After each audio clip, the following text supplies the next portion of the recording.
서울의 초겨울 아침은 차갑고 맑았다. 강민준 35은 아내 윤서연 32과 함께 병원 본관으로 들어섰다. 서연은 마스크를 고쳐 쓰고 그의 팔에 살짝 기댔다. 민준의 가슴 한구석이 뻐근했다. 일주일 전부터 서연은 밥맛이 없고 자주 어지러워했다. 평소 같으면 빈혈일 거야, 혹은 스트레스 때문이겠지, 라며 가볍게 넘겼을 일이었다. 그러나 이번에는 달랐다. 원인 모를 불안감이 묵직하게 그를 짓눌렀다. 민주는 접수 창구로 향했다. 번호표, 기계가 띠링 소리를 내며 종이를 뱉어냈다. 접수 창구, 진단검사센터, 내과 외래, 표지판들이 차례로 눈에 들어왔다. 서연은 그의 손을 잡으며 나지막이 말했다. 민준아, 나 괜찮아. 그냥 좀 피곤한가 봐. 그녀의 목소리는 평소보다 훨씬 약했고 눈개는 피로가 가득했다. 민준은 억지로 웃어 보였다. 응, 걱정 마. 금방 끝날 거야. 하지만 그의 눈은 웃고 있지 않았다. 마음속에서는 거센 폭풍이 몰아치고 있었다. 접수 창구 직원이 주민등록번호를 확인하고는 말했다. 소변 검사 먼저 하시고요. 체열은 그 다음입니다. 프린트된 용지와 작은 체뇨, 컵이 툭 소리를 내며 접수대 위로 떨어졌다. 서연이 컵을 들고 검사실 방향으로 걸어 들어갔다. 금방 올게. 응, 밖에서 기다릴게. 민주는 고개를 끄덕였다. 그는 복도 한쪽에 놓인 플라스틱 의자에 앉았다. 주변은 온통 사람들의 움직임으로 분주했다. 휠체어가 삐걱거리며 지나가고 수액거리를 든 환자들의 발걸음이 무거웠다. 소독약 냄새가 코끝을 찔렀다. 병원 특유의 냄새가 그의 불안감을 더욱 키웠다. 안내 방송이 나지막이 울렸다. 체혈 백아 27번, 체뇨 검사 82번, 영상의학과 첨플리 아수번 환자분. 그는 복도를 오가는 사람들을 멍하니 바라보았다. 모든 것이 일상적이고 평화로워 보였다. 그러나 그의 심장은 요란하게 뛰고 있었다. 그때였다. 흰 가운을 입은 한 중년의 남성 의사가 시야에 스쳤다. 얇은 안경테 너머로 날카로운 눈빛이 빛났다. 그는 민준 앞에서 걸음을 멈추고 주위를 훑더니 아주 낮고 숨결 같은 목소리로 속삭였다. 남편분, 지금 당장 경찰에 신고하세요. 시간이 멈춘 듯 했다. 예, 뭐라고요? 민준의 목소리는 낯설게 들렸다. 의사는 민준의 눈을 피하지 않고 똑바로 응시했다. 그 눈빛은 경고 그 자체였다. 그리고 아무 일도 없었다는 듯 그는 스태프 전용문으로 사라졌다. 민준은 망부석처럼 그 자리에 얼어붙었다. 경찰에 신고, 두 단어가 끊겨서 그의 뇌리에 박혔다. 누구를 왜 서연 때문인가? 아니면 누가 서연을 혼란스러운 질문들이 걷잡을 수 없이 밀려왔다. 그는 허벅지를 움켜쥐었다. 손끝이 파르르 떨렸다. 그때 검사실 문이 열리고 서연이 나왔다. 손에 체뇨 컵을 든 채 조심스럽게 걸어오는 그녀의 눈가에는 피곤함이 역력했다. 물 마실래? 어지럽진 않아. 민준이 급히 물었다. 괜찮아. 금방 끝나겠지. 서연의 목소리는 힘이 없었다. 그는 그 말을 참아 전하지 못했다. 두 사람은 체열실 앞 의자에 나란히 앉았다. 시계바늘이 느리게 움직였다. 경찰에 신고. 그 문장이 다시 떠올랐다. 민준의 손등에 힘줄이 돋아났다. 서연이 그의 손을 살짝 눌렀다. 나한테 무슨 일 있어? 그녀의 눈빛에는 두려움이 가득했다. 아니야. 그냥 사람이 너무 많아서. 민준의 말끝이 미세하게 떨렸다. 복도에서는 유모차 바퀴가 덜컹거리고 환자복 소매가 스쳐 지나갔다. 여닫이 문이 열렸다 닫히며 바람 소리를 냈다. 민준의 호흡이 거칠게 들렸다. 갑자기 모든 것이 낯설게 느껴졌다. 아침 식탁에서 서연의 웃음, 설거지하던 그녀의 뒷모습, 책을 읽던 침대 머리맡, 평범했던 일상들이 갑자기 멀어지기 시작했다. 윤서연 환자분 이름이 불렸다. 두 사람은 일어나 예진실로 들어갔다. 젊은 레지던트가 기초 문진을 했다. 식욕은요, 체중 변화는 메스꺼움은요. 서연이 조심스럽게 대답했다. 입맛이 없어요. 한두 달쯤 된 것 같아요. 아침에는 속이 좀 쓰리고 밤에는 자주 깨요. 민주는 옆에서 고개를 끄덕였다. 그의 입술은 바싹 말라 있었다. 정밀 결과는 내일 오전에 나옵니다. 오늘은 체혈이랑 흉부 엑스레이까지요. 너무나도 평범한 안내였기에 오히려 더 불안했다. 모든 것이 일상처럼 진행되는데 방금 들었던 비현실적인 경고가 더 선명하게 와닿았다. 복도로 나와 체열실 줄에 섰다. 서연이 팔을 걷어 올렸다. 얇게 도드라진 정맥. 간호사가 말했다. 따끔합니다. 바늘이 서연의 팔로 들어갔고 서연의 손가락이 민준의 손을 찾았다. 그는 그녀의 손을 꽉 잡았다. 체혈을 마치고 대기 의자에 앉았다. 오빠, 아까 왜 그렇게 멍했어? 서연이 물었다. 민준은 말해야 할까 고민했다. 지금 여기서 말하는 순간 그들의 평화로운 일상은 완전히 무너질지도 모른다는 두려움이 그를 덮쳤다. 아무것도 아니야. 그냥 걱정돼서 그래. 비겁한 대답이었다. 그의 시선은 의사 전용 출입문으로 향했다. 그 문 뒤에 그가 있었다. 왜 그런 말을 했는지, 그는 대체 누구인지 묻고 싶었다.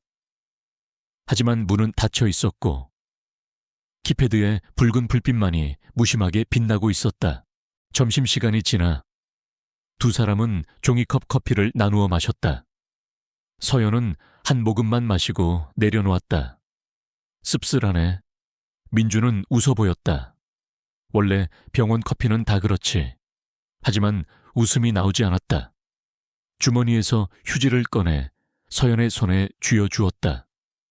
그녀의 손끝은 계속 차가웠다. 영상의학과 윤서연 환자분. 숨 들이마시고 참으세요.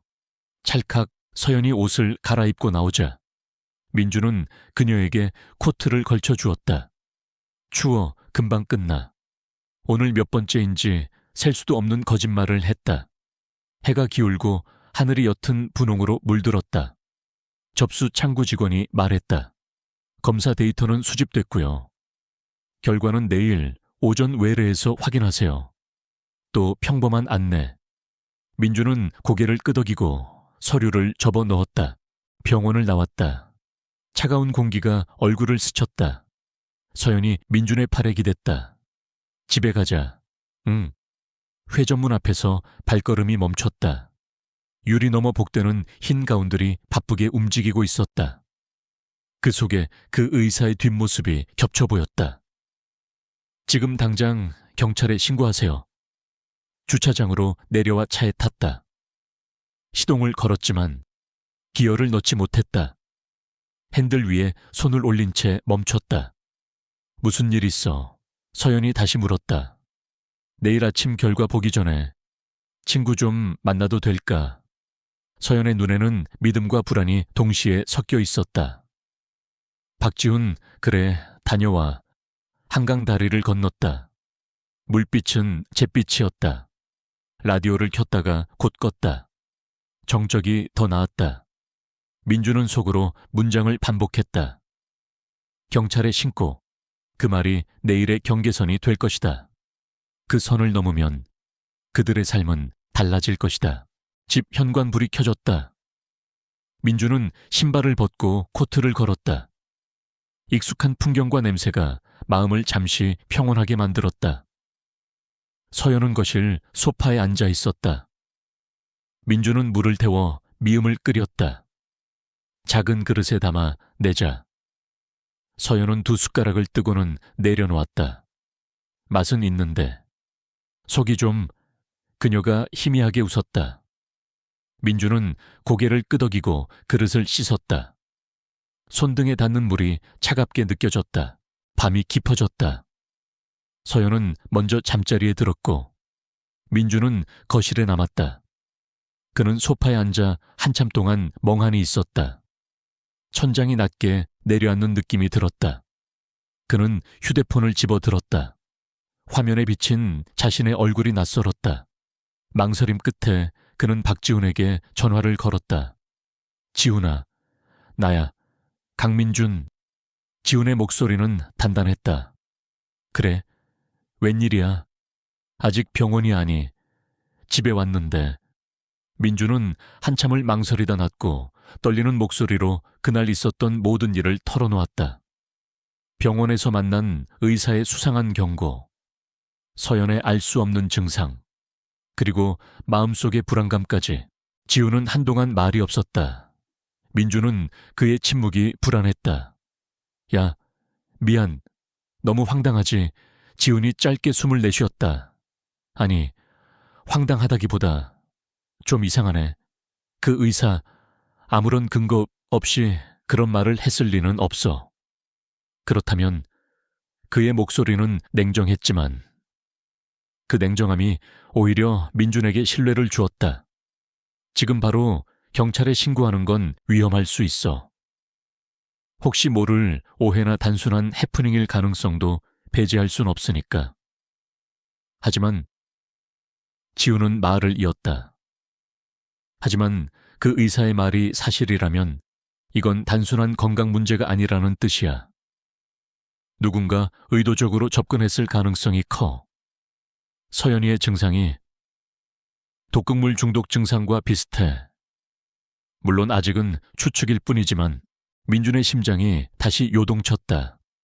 독극물 중독. 그는 그 단어를 입 밖으로 내뱉을 수가 없었다. 그럼 어떻게 해야 해? 민준의 목소리가 갈라졌다. 일단 냉정해져야 돼. 그리고 오늘 밤부터 당장 시작해. 지난 한두 달 동안 서연이가 뭘 먹고 마셨는지, 누구를 만났는지, 모든 것을 기록해. 작은 것이라도 놓치지 마. 그리고 가장 중요한 건 서연이한테는 아무것도 말하지 마. 그녀가 불안해하면 안 돼. 지금부터 우리는 증거를 찾는 싸움을 시작하는 거야. 나는 내일 당장 그 병원에 가서 그 의사를 찾아볼게. 의사 이름이 기억나? 아니. 그냥 중년의 남성 의사였어. 안경을 쓰고 있었고. 알겠어. 일단 내가 알아볼게. 너는 오늘부터 서연이의 모든 동선을 기록해. 알겠지? 전화를 끊고 민주는 소파에 기대 앉았다. 천장이 다시 낮게 내려오는 느낌. 독극물 중독. 그 단어는 두 글자씩 끊겨서 뇌에 박혔다. 평범했던 일상이 한순간에 거대한 의심의 덩어리로 변했다. 서연의 웃음, 그녀가 마시던 물, 부엌 찬장의 양념들, 냉장고 속 반찬들, 모든 것이 의심스러웠다. 그는 두 손을 모아 얼굴을 감쌌다. 누군가를 원망하지 않기 위해. 하지만 내일 그는 의심하고 원망하고 싸워야 할지도 모른다. 민주는 침실 문을 열었다. 서연은 깊은 잠에 빠져 있었다. 그녀의 눈꼬리에는 피곤함이 그대로 남아 있었다. 민주는 조심스럽게 이불을 끌어올려 어깨까지 덮어주며 속삭였다. 괜찮아. 내가 옆에 있어. 그리고 마음속으로 덧붙였다. 무슨 일이 있어도 널 지킬게. 창밖으로 바람소리가 창문을 스쳐 지나갔다. 초침이 한 칸씩 움직였다. 아무 일도 일어나지 않는 밤. 하지만 민준의 안에서는 끝없는 밤이 이어지고 있었다. 그는 내일을 위해 호흡을 세웠다. 하나, 둘, 셋. 아침이 왔다. 공기는 여전히 매섭게 차가웠다. 민주는 약속한 시간에 맞춰 병원 맞은편 카페로 갔다. 박지훈은 먼저 와 있었다. 검은색 패딩 점퍼를 입은 그는 이미 커피를 한 잔 비워둔 상태였다. 무슨 일인지 대강만 들어도 감이 와. 지훈의 목소리는 낮고 단단했다. 오늘 결과가 나오면 흥분하지 마. 의사가 뭐라 하든 원인과 경로를 물어. 집에서는 음식이나 음료의 동선을 분리해. 지금부터는 증거의 시간이야. 민주는 고개를 끄덕였다. 서연이한테는 불안 신호를 키우지 말고 평소처럼 행동해. 대신 기록은 네가 해. 지훈은 명함을 건네며 덧붙였다. 필요하면 이 번호로 바로 통화해. 통화 기록은 남겨야 하니까. 두 사람은 커피를 비우지 못한 채 자리에서 일어섰다. 병원 정문 앞 차가운 바람이 얼굴을 스쳤다. 민주는 주머니 속의 휴대폰을 꽉 쥐었다. 오늘이 바로 경계선이었다. 외래 대기실, 서연이 민준의 곁에 앉았다. 그녀의 손등은 여전히 차가웠다. 많이 떨려 민준이 물었다. 조금. 근데 오빠가 있으니까. 서연은 억지로 미소를 지었다.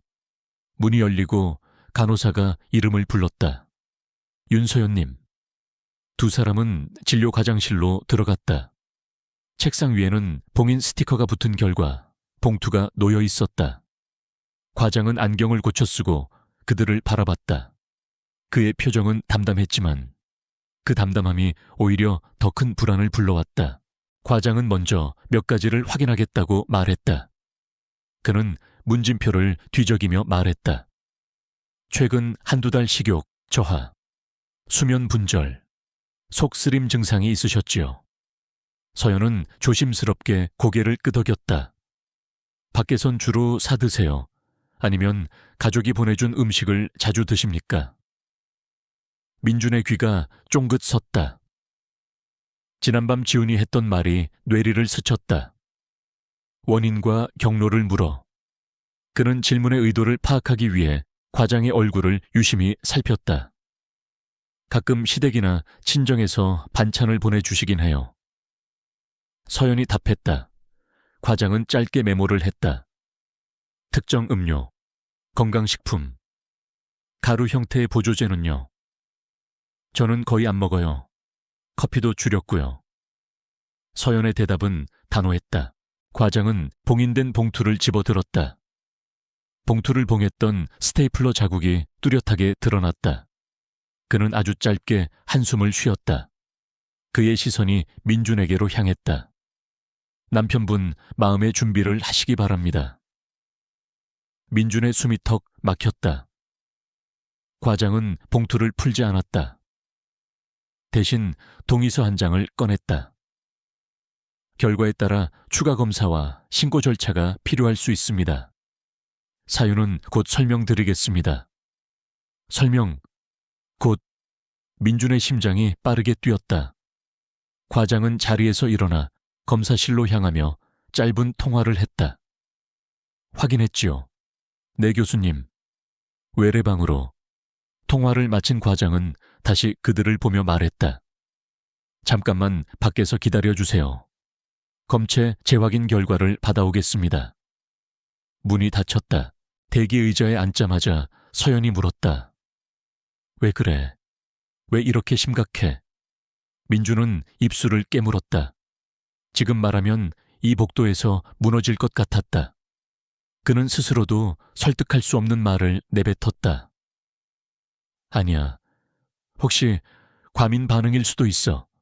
아직 확정은 아니잖아. 복도 끝 정수기 옆에서 그는 종이컵을 채웠다. 물맛은 밋밋했다. 손에 쥔 컵이 미세하게 떨렸다. 창밖으로 앰뷸런스가 들어오고 구급대원들의 발걸음이 바쁘게 스쳐 지나갔다. 모든 일상적인 움직임이 오늘은 불길하게 느껴졌다. 진료실 문이 다시 열렸다. 두 사람은 자리에 앉았다. 과장은 결과지를 펼치지 않은 채 먼저 설명을 시작했다. 일반적인 내과 문제로 보기 어려운 패턴이 있습니다. 검체에서 특정 성분이 반복적으로 확인되면 그건 질병보다는 외부 노출을 의심해야 합니다. 그의 단어 선택은 차갑고 정확했다. 노출이라면 어디에서요? 민준이 물었다. 대개는 음식 혹은 음료 혹은 가정 내 보관물을 통해서입니다. 드물게는 보조제나 가루 형태의 첨가물을 통해서이기도 합니다. 그는 고개를 들어 두 사람을 번갈아 보았다. 최근에 누군가가 특별히 챙겨준 것이 있습니까? 서연은 잠시 생각하더니 고개를 저었다. 특별한 건 가끔 시어머니가 젓갈이나 양념을 보내주시긴 해요. 과장의 눈빛이 거기서 멈췄다. 민주는 무릎 위 손가락을 틀어주었다. 좋습니다. 과장이 결과지를 집어들었다. 종이가 부딪히는 소리가 또렷했다. 이제 수치를 보여드리죠. 다만 보기 전에 그는 다시 민준의 눈을 붙잡았다. 남편분, 이 문제는 법과 생명 안전에 함께 걸려 있습니다. 방 안의 공기가 무거워졌다. 시계 초침 소리가 크게 들렸다. 서연은 의자 가장자리를 움켜쥐었다. 교수님, 저 심각한 건가요? 과장은 짧게 그러나 또렷이 답했다. 심각합니다. 하지만 지금 발견했습니다. 그는 결과지 위 특정 줄을 펜으로 가리켰다. 민준의 눈에는 숫자와 알파벳의 행감만 보였다. 머릿속이 웅궁 울렸다. 과장은 그 줄을 손끝으로 두드렸다. 여기에 답이 있습니다.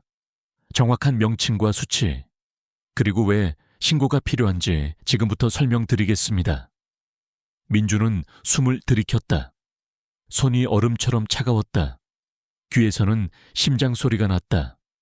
문장 하나가 다시 떠올랐다. 지금 당장 경찰에 신고하세요. 과장이 입을 열었다. 검사 결과 아내분 소변에서 고독성 유기계 성분이 검출됐습니다. 서연의 손이 떨렸다. 의자 다리가 미세하게 끌리는 소리가 났다. 민주는 숨을 고르고 물었다. 치료 가능합니까? 가능합니다. 원인 차단이 우선이고 해독 치료를 병행하겠습니다. 과장이 단호하게 고개를 끄덕였다. 다만 노출 경로를 찾지 못하면 재노출 위험이 큽니다. 그는 모니터를 돌려 수치를 보여주었다. 그래프에 빨간 막대가 또렷했다. 최근 몇 주에 걸쳐 반복 노출된 패턴입니다.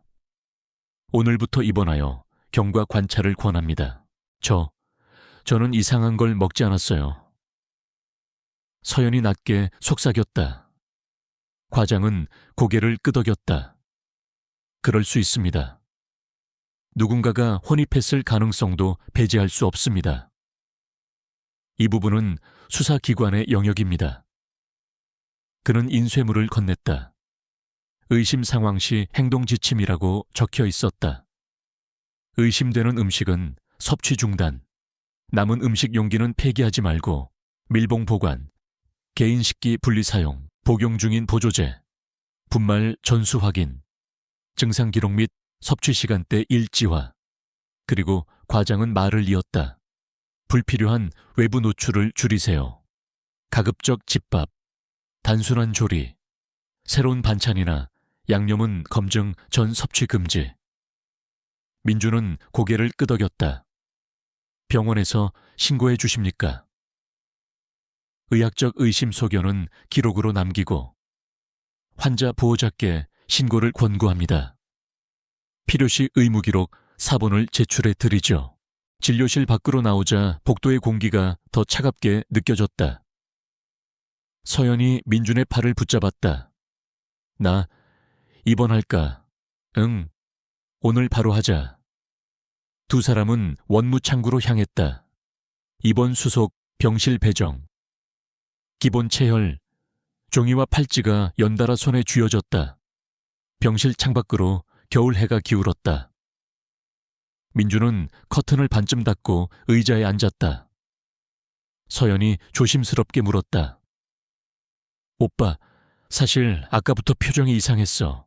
무슨 생각해? 민주는 잠시 숨을 고르고 답했다. 경로를 생각했어. 집, 회사, 친정, 시댁, 그리고 최근 먹은 것들. 서연은 잠깐 뜸을 들였다. 최근엔 회사 도시락, 집에서 끓인 된장국, 엄마가 보낸 김치 조금, 그리고 시어머니가 보내주신 젓갈이랑 양념이라는 말에 민준의 손끝이 얼어붙었다. 그는 바로 결론을 말하지 않았다. 대신 휴대폰을 꺼내 메모를 열었다. 지난 4주 섭취 목록. 그는 배달 도시락 업체, 집 냉장고, 양념 젓갈 라인. 최근 택배 반찬 도착일 칸을 만들고 빠르게 채웠다. 그때 전화가 진동했다. 박지훈. 민주는 병실 밖 복도로 나가 전화를 받았다. 결과 나왔어. 그가 낮게 말했다. 고독성 성분, 반복 노출 패턴. 지훈의 숨소리가 짧게 들렸다. 좋아.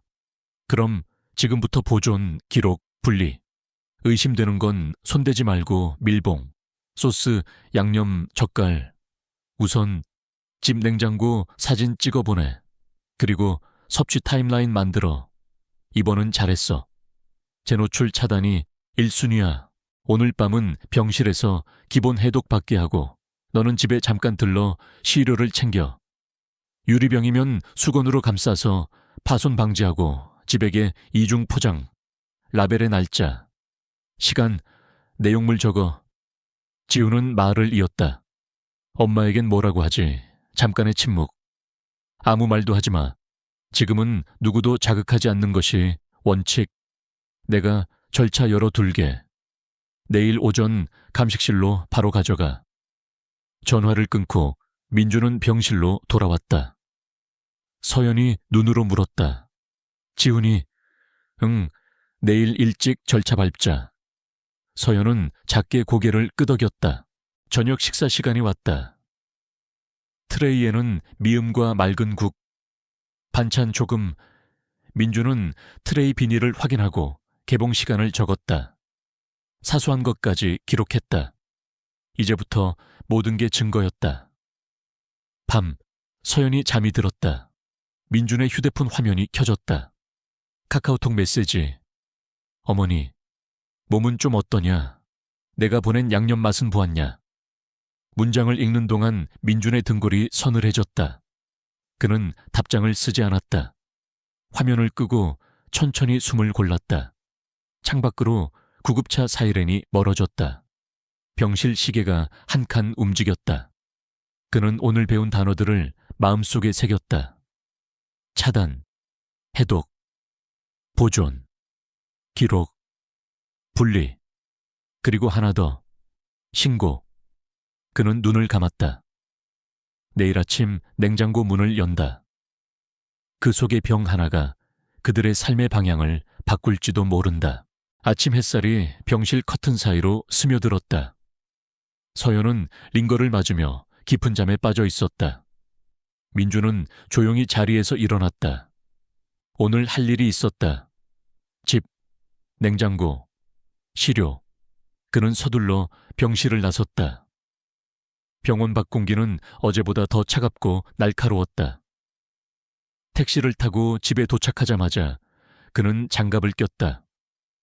집안의 모든 것이 어젯밤과는 다르게 느껴졌다. 모든 사물이 의심스러운 증거물처럼 보였다. 민주는 냉장고 문을 열었다. 칸칸마다 정적이 흘렀다. 윗칸에는 반찬 서랍, 문선반에는 각종 소스와 병들이 놓여 있었다. 그는 지훈의 조언대로 휴대폰을 들고 사진을 찍었다. 모든 각도에서 모든 칸을 빠짐없이, 그리고 라벨을 붙였다. 날짜, 시간, 내용물, 김치, 멸치볶음, 된장찌개, 그리고 젓갈과 양념병. 민준의 눈이 한 양념병에 머물렀다. 어젯밤 어머니가 보낸 카카오톡 메시지가 떠올랐다. 내가 보낸 양념 맛은 보았냐? 문장을 떠올리는 순간 등골이 서늘해졌다. 그는 병을 들어 빛에 비춰 보았다. 입구 가장자리에 미세한 가루가 묻어 있었다. 뚜껑 안쪽에서는 미묘한 냄새가 났다. 그는 바로 뚜껑을 닫았다.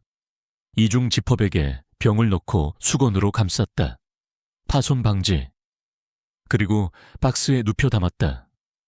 엘리베이터 거울 속 자신의 얼굴이 창백했다. 그는 상자를 품에 안고 채 올랐다. 내비게이션에 감식실 주소를 눌렀다. 신호등이 바뀔 때마다 심장이 2번씩 뛰었다. 감식실.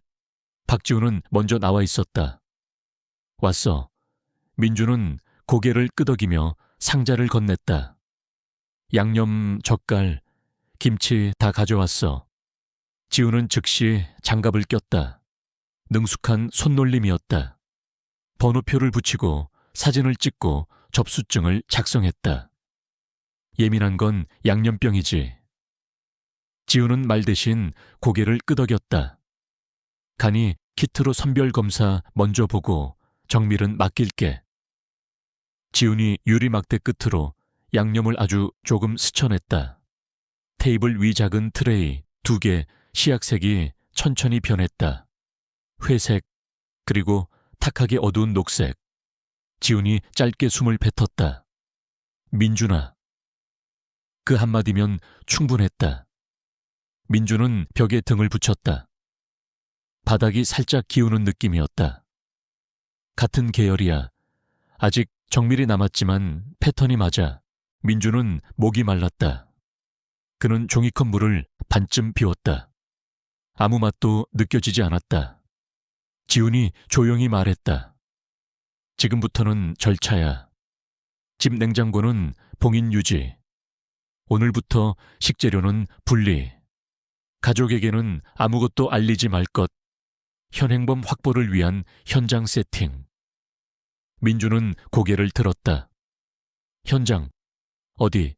지훈이 그를 똑바로 봤다. 시골집. 거기서 행동 패턴이 드러나. 겸사겸사 너희가 내려가면 자연스러워. 우리는 밖에서 잠복. 민주는 입술을 깨물었다. 어머니를 덫으로 부른다. 말로 하니 너무나 잔인하게 들렸다. 하지만 다른 길이 없었다. 서연이는 입원 중이야. 좋아. 그럼 너 혼자 먼저 내려가. 집안 정리 좀 하러 온다고 해. 우린 시간 맞춰 붙을게. 지훈은 일정표를 내밀었다. 날짜, 시간, 위치, 대원 배치. 침착한 글씨였다. 민주는 고개를 끄덕였다. 만약 어머니가 정말 몰랐다면. 민준의 목소리가 떨렸다. 지훈이 잠시 시선을 떨구었다. 몰랐을 가능성도 배제할 수 없어. 여러 정황이 중요해. 누가 무엇을 어떻게 건넸는지. 그게 어머니를 빠져나오게 하는 증거가 될 수도 있어. 민준의 가슴이 절렸다. 그래, 단정하지 말자. 단정은 칼이 된다. 그는 차에 올라 시골로 향했다. 고속도로 위로 겨울 안개가 낮게 깔렸다. 라디오에서 옛 노래가 흘렀다. 그는 껐다. 앞만 봤다. 시골집 골목. 장독대가 여전히 줄을 맞춰 서 있었다. 문 앞에 말린 시래기가 널려 있었다. 문을 열자 어머니의 목소리가 들렸다. 아이고, 어서 와라. 혼자 왔나? 민주는 최대한 평온한 표정을 지었다.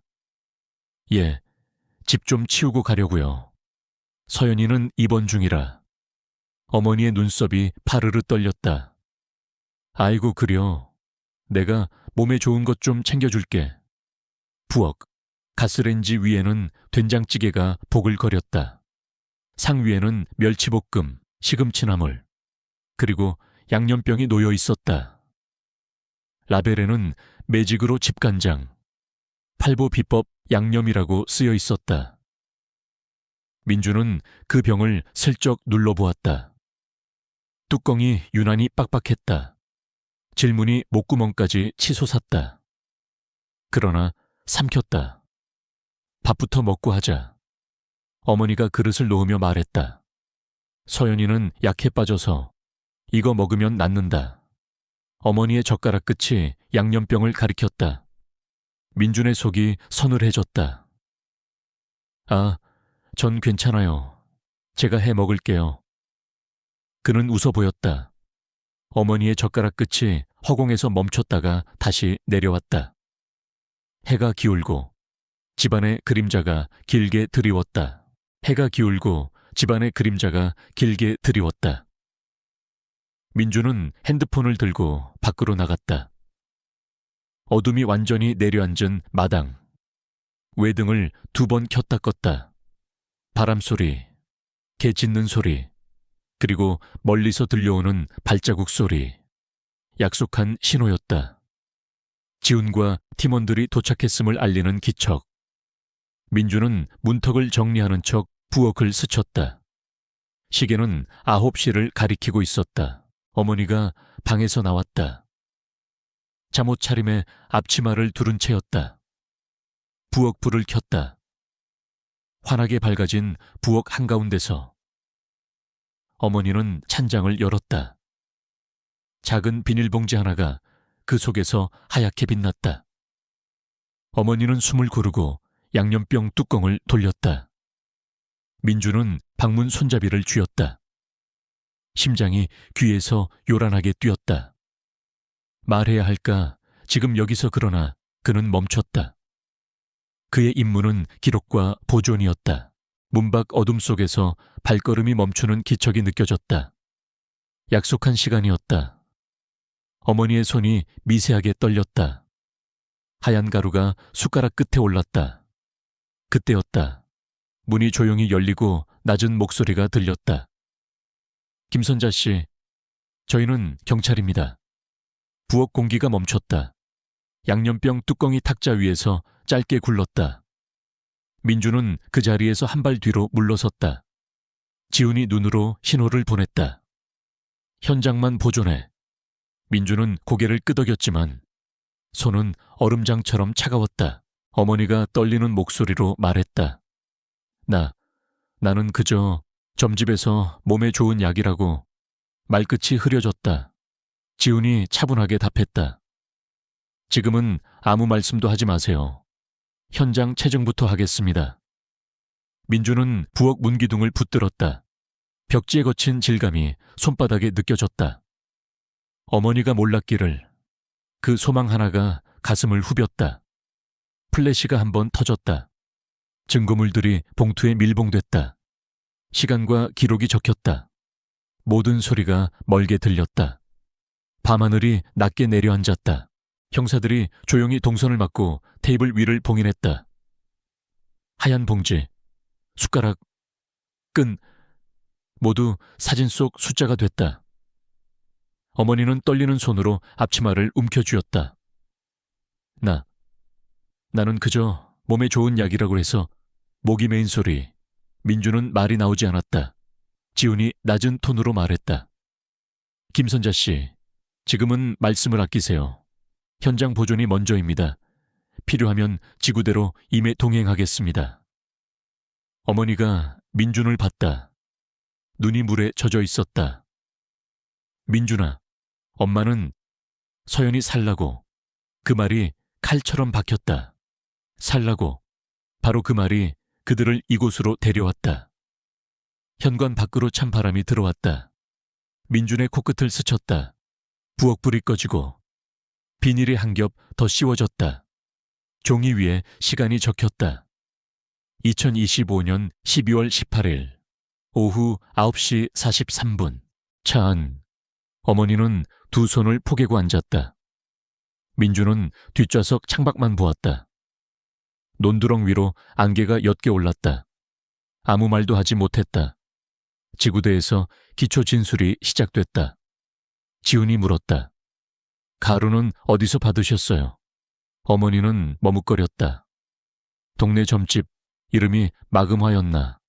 그 사람이 말하길 며느리랑 궁합이 안 맞아 집안 기운이 꺼진다며 이걸 조금씩 양념에 타서 먹이라고. 펜 끝이 멈췄다. 지훈이 눈을 들었다. 그 점집 주소 아세요? 어머니는 고개를 저었다. 시장 골목 끝. 붉은 등 달린데 명함은 집 서랍에 있을 거다. 또 다른 질문. 가루를 준 사람은 그 무당입니까? 어머니는 고개를 저었다. 다른 여자가 왔다 갔어. 단발머리에 마른 체형, 말수가 적었지. 미경이라 불렀던가 정확하진 않다. 민주는 숨을 들이켰다. 단어 하나가 귀 속에서 울렸다. 다른 여자.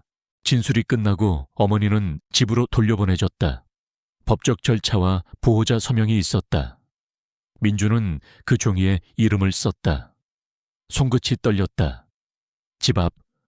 어머니가 민준의 손을 붙잡았다. 민준아, 엄마가 죽을 죄를 지었다. 근데 정말 독인 줄은 몰랐다.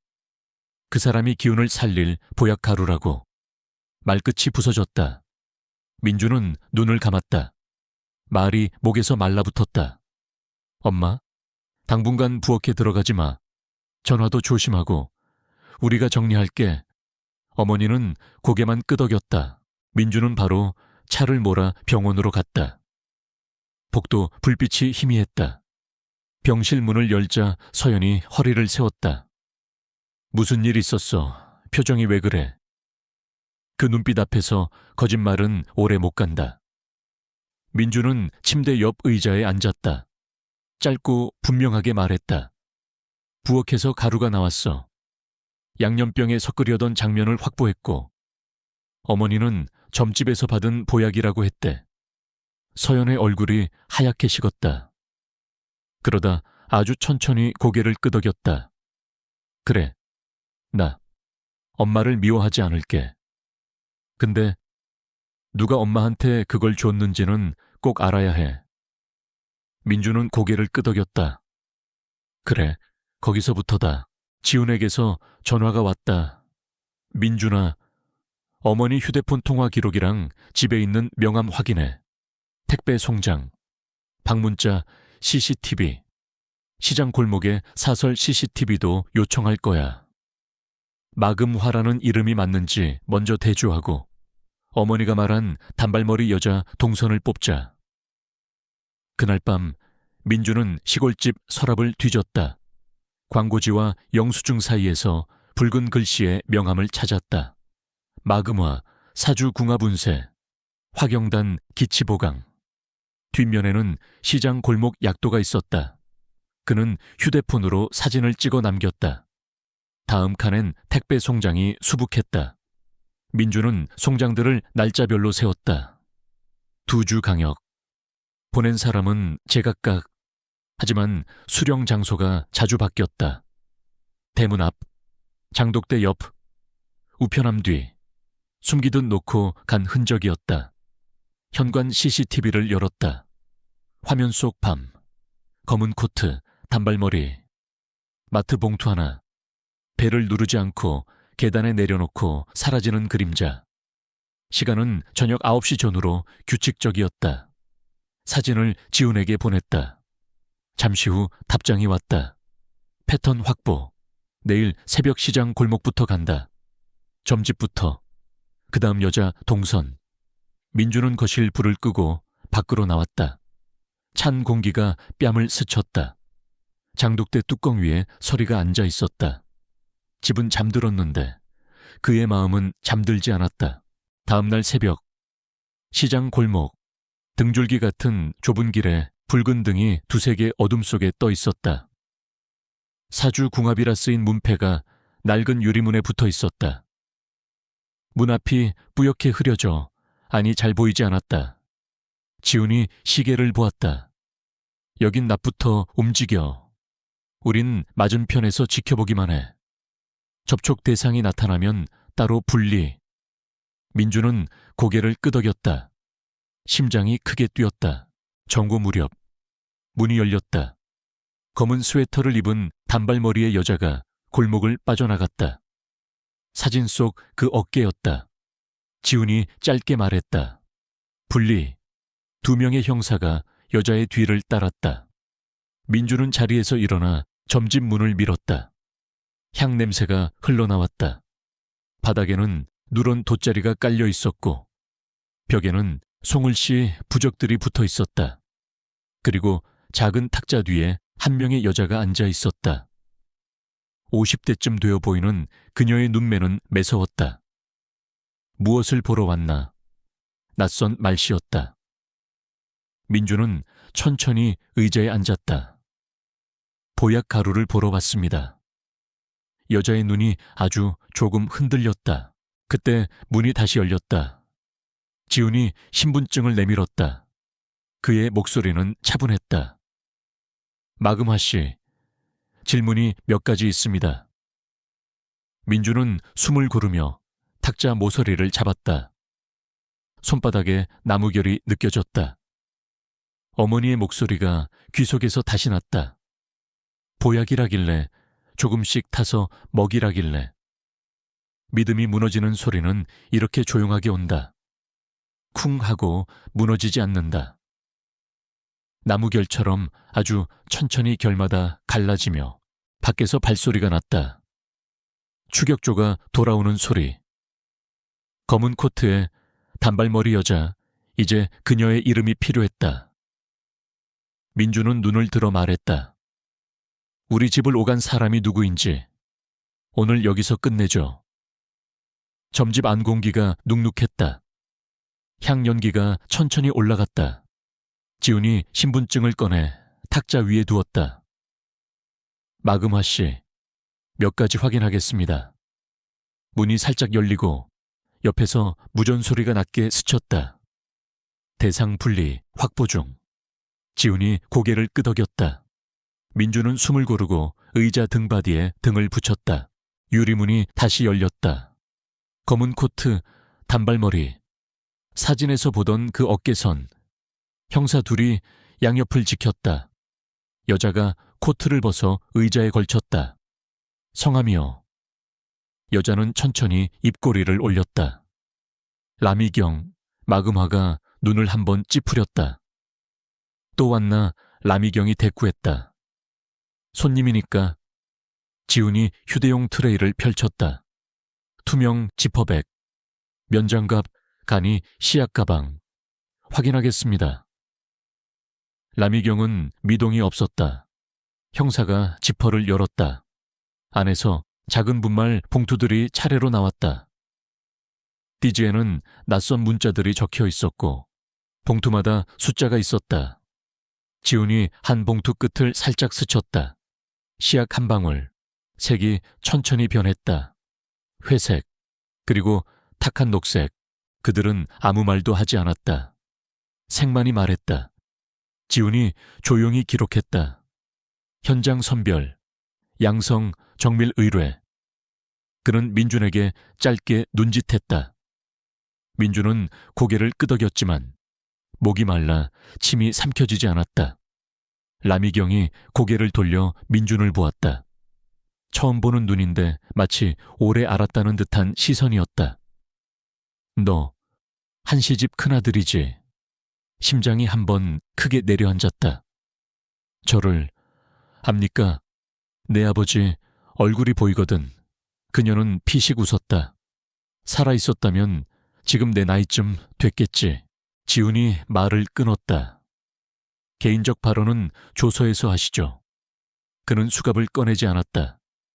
대신 절차를 차근차근 읽어주었다. 임의 동행에 동의하시면 신속히 마무리됩니다. 라미경은 의자 등받이에 몸을 기대며 말했다. 나 혼자 아니야. 마금화가 코웃음을 쳤다. 남탓 말고. 맞아. 당신도 했잖아. 궁합이 상극이라며 어미를 겁줘 가루를 타게 만들었지. 점집 안이 더 어두워진 듯했다. 지훈이 손짓했다. 분리조사. 형사 한 팀이 마금화를, 다른 팀이 라미경을 각각 밖으로 데리고 나갔다. 복도 끝에서 지훈이 잠시 멈췄다. 민준아, 너는 라미경. 민준은 고개를 끄덕였다. 심호흡을 했다. 문 하나가 닫히며 덜컹 소리가 났다. 임시 조사실, 테이블, 녹음기, 종이컵. 라미경이 의자에 앉자마자 말했다. 내 아버지는 좋은 사람 행세를 참 잘했지. 민주는 손등을 쥐었다. 아버지를 아세요. 알았지. 그녀는 허공을 본 채 말했다. 30해 전, 동네 사람들 입엔 모범 가장, 내겐 약속을 어긴 남자. 지훈이 녹음기를 켰다. 구체적으로 설명하십시오. 구체적으로 해줄까? 라미경의 목소리가 낮아졌다. 내 뱃속에 작은 생명이 사라지던 날. 네 아버지는 모른 척했어. 그날 이후 나는 사라진 쪽이 됐고 그 집안은 평판을 얻었지. 민준의 가슴 안쪽이 뜨거워졌다가 차가워졌다. 그는 말을 잃었다. 이미 지나간 세월과 한 장의 사진 속 미소가 한꺼번에 뒤집혔다. 지훈이 물었다. 그 일과 당신이 가져온 분말 사이에 어떤 연결이 있습니까? 라미경은 웃지 않았다. 연결, 원한. 단어의 하나가 바닥에 떨어졌다. 그래서 며느리를 골랐나? 그 집의 가장 아픈 곳이니까. 그녀의 눈동자가 잠깐 흔들렸다. 늘 집을 지키는 사람. 제일 먼저 무너뜨리면 집은 안에서부터 무너져.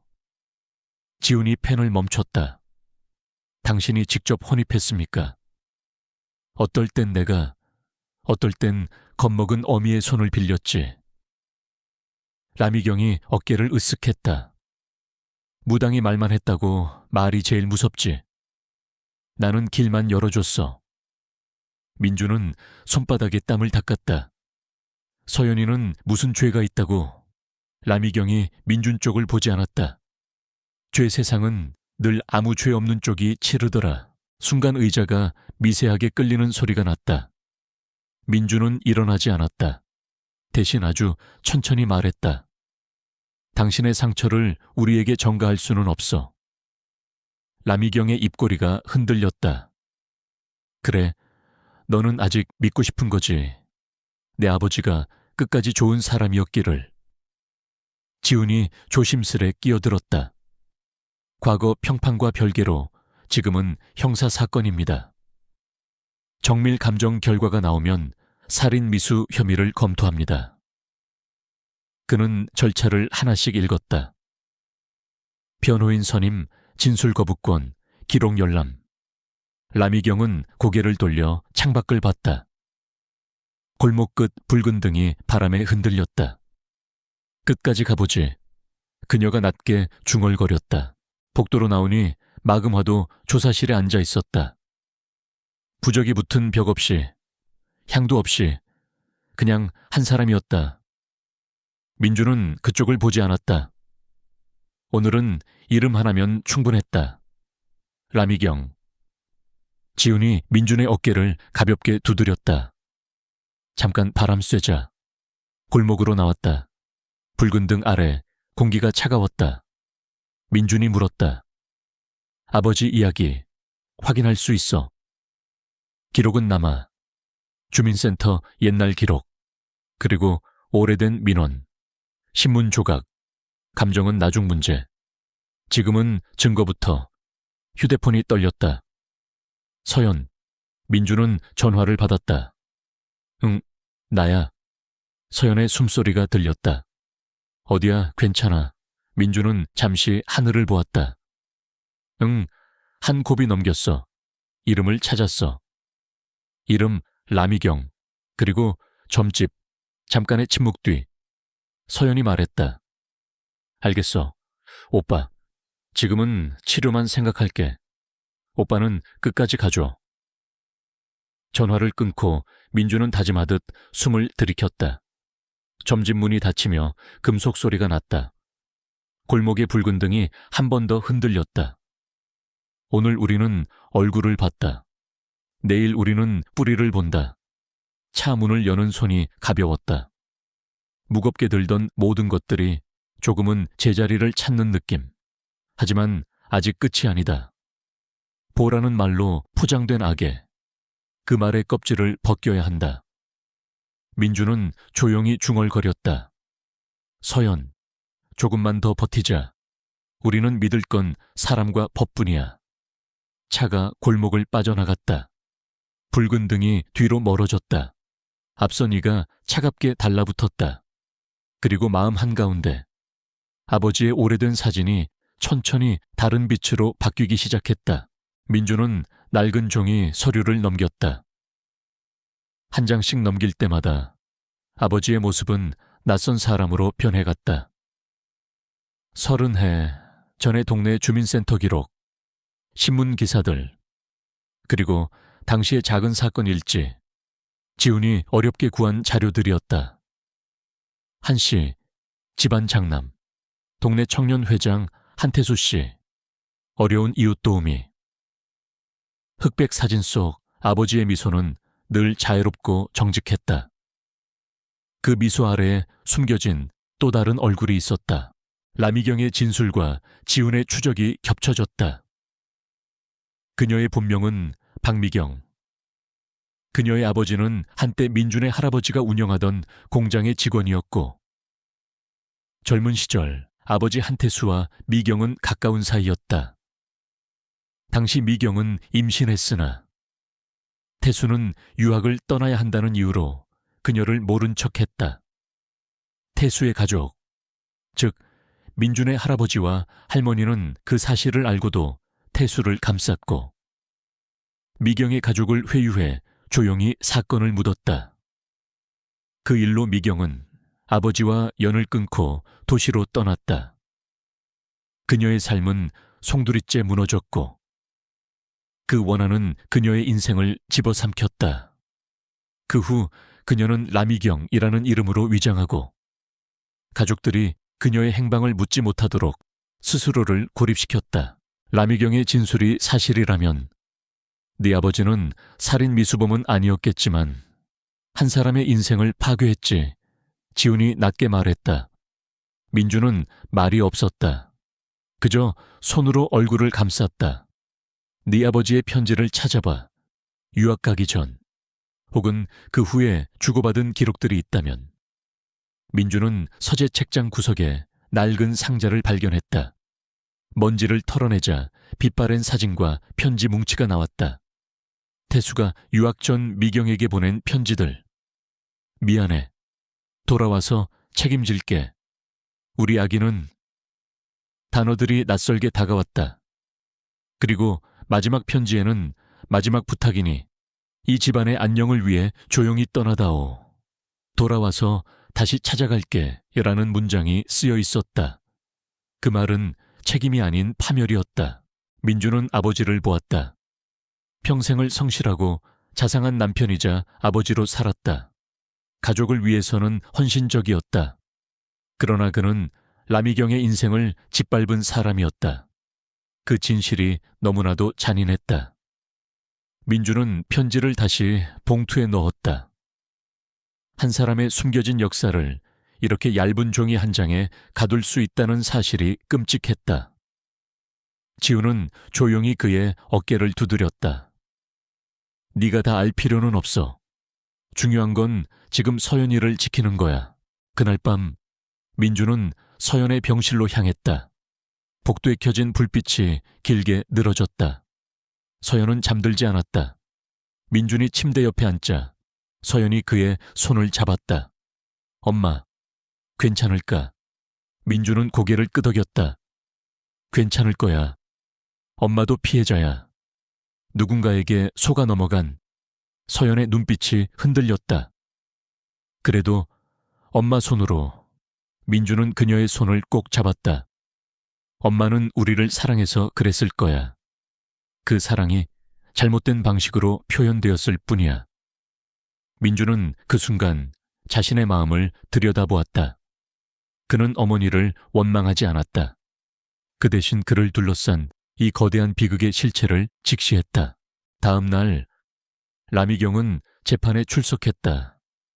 그녀의 눈빛은 무표정했다. 지훈이 검찰 측 증인으로 섰다.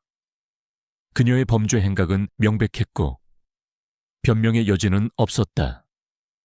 그러나 그녀의 변호인은 그녀의 행위가 단순한 범죄가 아닌 오래된 원한에서 비롯된 것이며 민준의 아버지가 그녀의 삶을 망가뜨린 것이 이 비극의 시작이라고 주장했다. 법정은 술렁였다. 민주는 증인석에 서야 했다. 그는 아버지의 유학 전 편지를 증거로 제출했다. 편지에는 태수가 미경을 속여버리고 갔다는 사실이 명확히 담겨 있었다. 피고인 라미경은 이 편지의 내용과 관련하여 진술할 것이 있습니까? 검사의 질문에 라미경은 민준을 바라보았다. 그는 내 인생의 파멸자였다. 이 세상의 어떤 법도 내 삶의 고통을 보상해 주지 못해. 그녀의 목소리는 낮고 단단했다. 그러나 민준은 그 말 속에서 깊은 상처를 보았다. 그것은 분노가 아니었다. 30년간의 슬픔이었다. 판사가 판결을 내렸다. 피고인 라미경은 살인 미수 혐의가 입증되나 참작할 만한 사유가 인정되므로 형량은 낮아졌다. 재판이 끝나자 민준은 라미경에게 다가갔다. 저희 어머니는 당신을 보약이라고 믿었습니다. 당신도 우리를 보약처럼 믿고 싶었나요? 당신의 삶이 괜찮아지기를 바랐나요? 라미경은 그의 말에 아무런 대답을 하지 않았다. 그러나 그녀의 눈동자는 흔들렸다. 그녀가 그에게 등을 돌리고 떠나려 할 때 민주는 마지막으로 말했다. 미경 씨, 저는 당신을 용서합니다. 그리고 당신도 당신의 삶을 용서하세요. 그녀는 한 번도 뒤돌아보지 않았다. 그러나 그녀의 걸음이 아주 잠깐 멈칫했다. 민주는 지훈에게 말했다. 아버지의 과오를 바로잡을 수는 없지만 라미경의 상처를 어루만질 순 없을까? 지훈은 짧게 한숨을 내쉬었다. 법은 여기까지야. 남은 건 개인의 몫이지. 하지만 이 모든 일의 시작에는 어머니의 사랑이 있었다. 그 사랑이 아기를 품은 사람에게 이용당한 것뿐이다. 민주는 고개를 끄덕였다. 그날 그는 어머니를 면회했다. 마주 앉은 어머니는 여전히 죄책감에 휩싸여 있었다. 민주는 어머니의 손을 잡고 말했다. 엄마, 괜찮아. 엄마는 우리를 사랑해서 그랬을 뿐이야. 이제부터는 우리가 엄마를 지킬게. 그리고 서연이도 엄마를 미워하지 않아. 어머니의 눈에서 눈물이 흘러내렸다. 민주는 따뜻한 온기가 느껴질 때까지 그녀의 손을 놓지 않았다. 그들의 가족관계는 무너졌지만 다시 진실 위에 세워질 수 있다는 것을 알았다. 재판이 끝난 후 민준과 서연은 함께 심리상담을 받기로 결정했다. 불안과 공포의 흔적은 여전히 서연의 마음 깊숙이 남아있었다. 밤마다 잠에서 깨면 서연은 작은 목소리로 중얼거렸다. 오늘 먹은 된장찌개 괜찮을까? 민주는 그녀의 손을 잡고 조용히 숨을 세었다. 하나, 둘, 셋. 불안이 올라오면 그들은 오늘 먹은 것을 기록하고 걱정은 종이에 옮겨 서랍에 넣어두었다. 서랍을 닫는 순간 불안도 조금 닫히는 느낌이었다. 집으로 돌아온 후 그들은 냉장고를 비웠다. 남은 음식과 양념병은 모두 봉인해 경찰에 넘겼다. 부엌 선반을 닫고 그릇 배열을 바꾸고 현관에 설치했던 작은 카메라를 떼어냈다. 감시 대신 평온. 그들의 집이 다시 집이 되도록 평범한 일상이 주는 소중함을 다시 깨닫기 시작했다. 주말 그들은 시골집으로 내려갔다. 장독대 뚜껑을 열고 햇빛을 한껏 들였다. 어머니는 장독대 옆에 작은 허브 화분을 놓았다.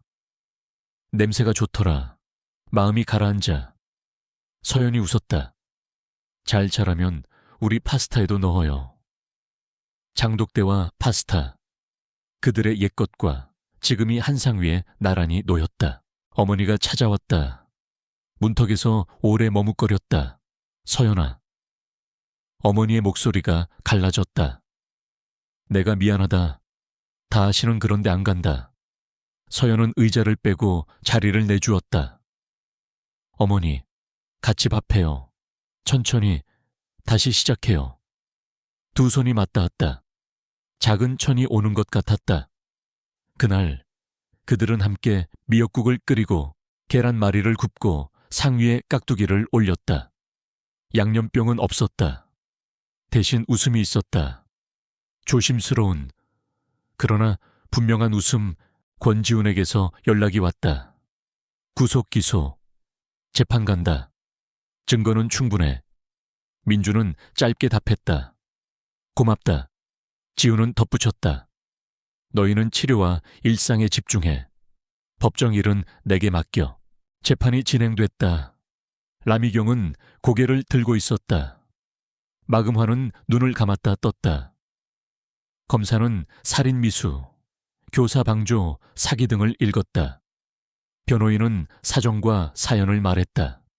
그러나 재판부의 언어는 사실과 증거에 머물렀다.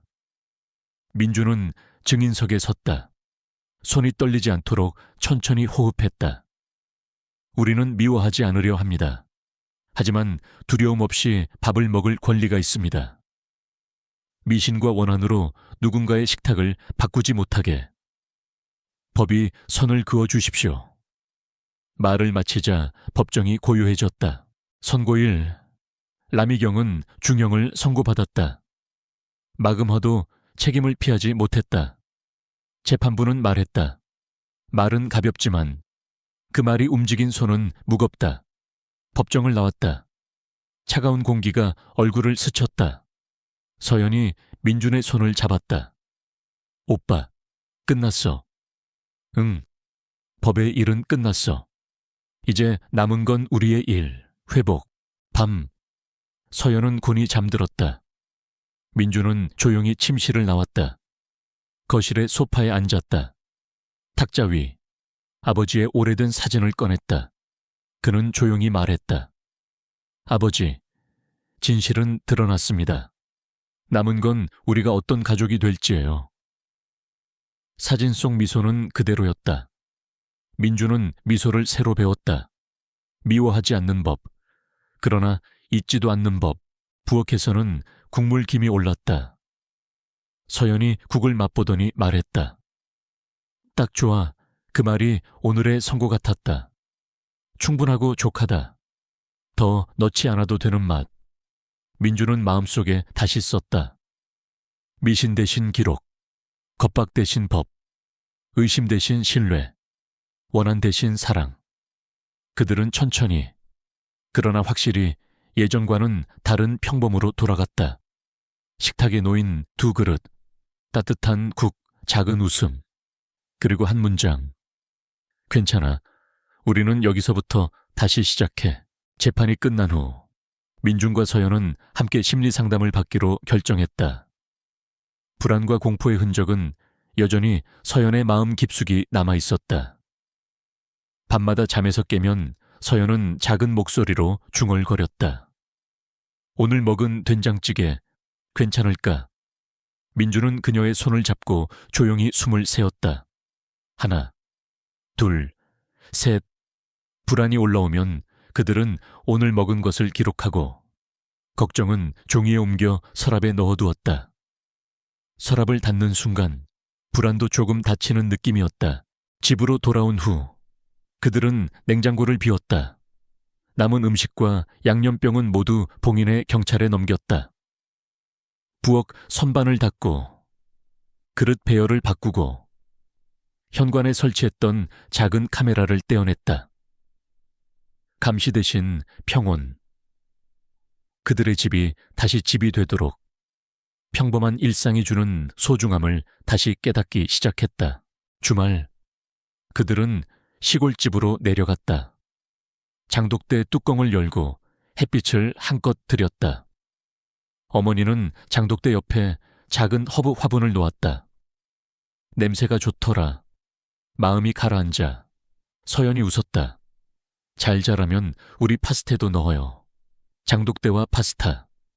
그들의 옛것과 지금이 한 상 위에 나란히 놓였다. 어머니가 찾아왔다. 문턱에서 오래 머뭇거렸다. 서연아, 어머니의 목소리가 갈라졌다. 내가 미안하다. 다시는 그런데 안 간다. 서연은 의자를 빼고 자리를 내주었다. 어머니, 같이 밥해요. 천천히. 다시 시작해요. 두 손이 맞닿았다. 작은 천이 오는 것 같았다. 그날 그들은 함께 미역국을 끓이고 계란말이를 굽고 상 위에 깍두기를 올렸다. 양념병은 없었다. 대신 웃음이 있었다. 조심스러운, 그러나 분명한 웃음. 권지훈에게서 연락이 왔다. 구속 기소. 재판 간다. 증거는 충분해.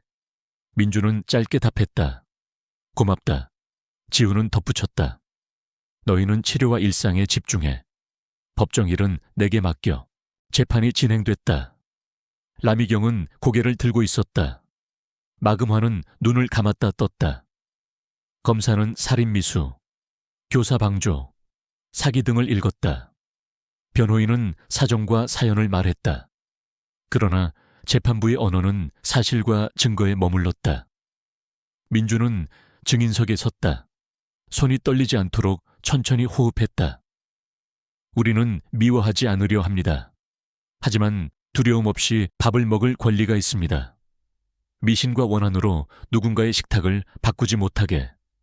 법이 선을 그어 주십시오. 말을 마치자 법정이 고요해졌다. 선고일. 라미경은 중형을 선고받았다. 마금화도 책임을 피하지 못했다. 재판부는 말했다. 말은 가볍지만 그 말이 움직인 손은 무겁다. 법정을 나왔다. 차가운 공기가 얼굴을 스쳤다. 서연이 민준의 손을 잡았다. 오빠, 끝났어. 응, 법의 일은 끝났어. 이제 남은 건 우리의 일, 회복, 밤. 서연은 곤히 잠들었다. 민주는 조용히 침실을 나왔다.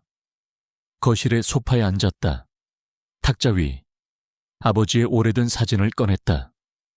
그는 조용히 말했다. 아버지, 진실은 드러났습니다. 남은 건 우리가 어떤 가족이 될지예요. 사진 속 미소는 그대로였다. 민주는 미소를 새로 배웠다. 미워하지 않는 법. 그러나 잊지도 않는 법. 부엌에서는 국물 김이 올랐다. 서연이 국을 맛보더니 말했다. 딱 좋아. 그 말이 오늘의 선고 같았다. 충분하고 족하다. 더 넣지 않아도 되는 맛. 민주는 마음속에 다시 썼다. 미신 대신 기록. 겁박 대신 법. 의심 대신 신뢰. 원한 대신 사랑. 그들은 천천히, 그러나 확실히 예전과는 다른 평범으로 돌아갔다. 식탁에 놓인 두 그릇, 따뜻한 국, 작은 웃음, 그리고 한 문장. 괜찮아. 우리는 여기서부터 다시 시작해.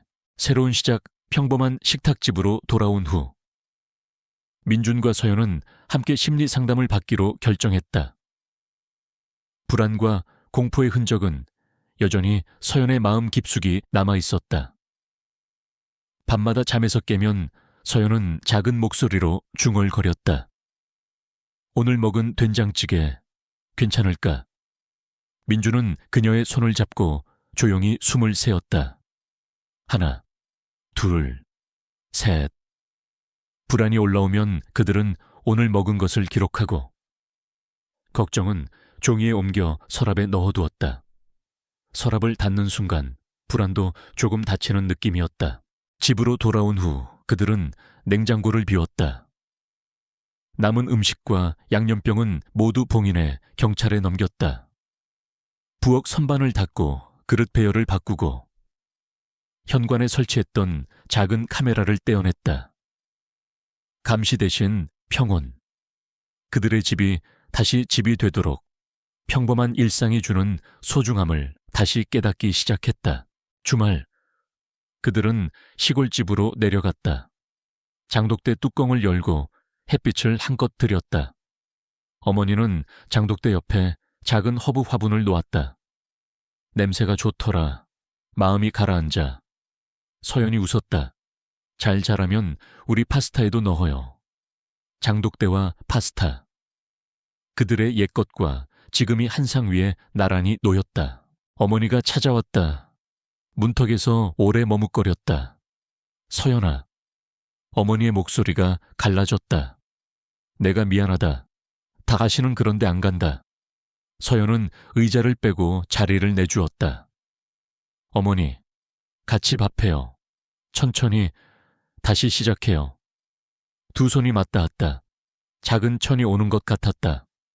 그날 그들은 함께 미역국을 끓이고 계란말이를 굽고 상 위에 깍두기를 올렸다. 양념병은 없었다. 대신 웃음이 있었다. 조심스러운, 그러나 분명한 웃음. 권지훈에게서 연락이 왔다. 구속기소.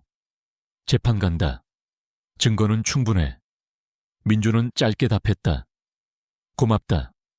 지훈은 덧붙였다. 너희는 치료와 일상에 집중해. 법정 일은 내게 맡겨. 재판이 진행됐다. 라미경은 고개를 들고 있었다. 마금화는 눈을 감았다 떴다. 검사는 살인미수, 교사방조, 사기 등을 읽었다. 변호인은 사정과 사연을 말했다. 그러나 재판부의 언어는 사실과 증거에 머물렀다. 민주는 증인석에 섰다. 손이 떨리지 않도록 천천히 호흡했다. 우리는 미워하지 않으려 합니다. 하지만 두려움 없이 밥을 먹을 권리가 있습니다. 미신과 원한으로 누군가의 식탁을 바꾸지 못하게 법이 선을 그어 주십시오.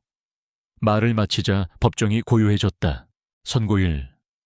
라미경은 중형을 선고받았다. 마금화도 책임을 피하지 못했다. 재판부는 말했다. 말은 가볍지만 그 말이 움직인 손은 무겁다. 법정을 나왔다. 차가운 공기가 얼굴을 스쳤다. 서연이 민준의 손을 잡았다. 오빠, 끝났어. 응, 법의 일은 끝났어. 이제 남은 건 우리의 일, 회복. 밤, 서연은 곤히 잠들었다. 민주는 조용히 침실을 나왔다.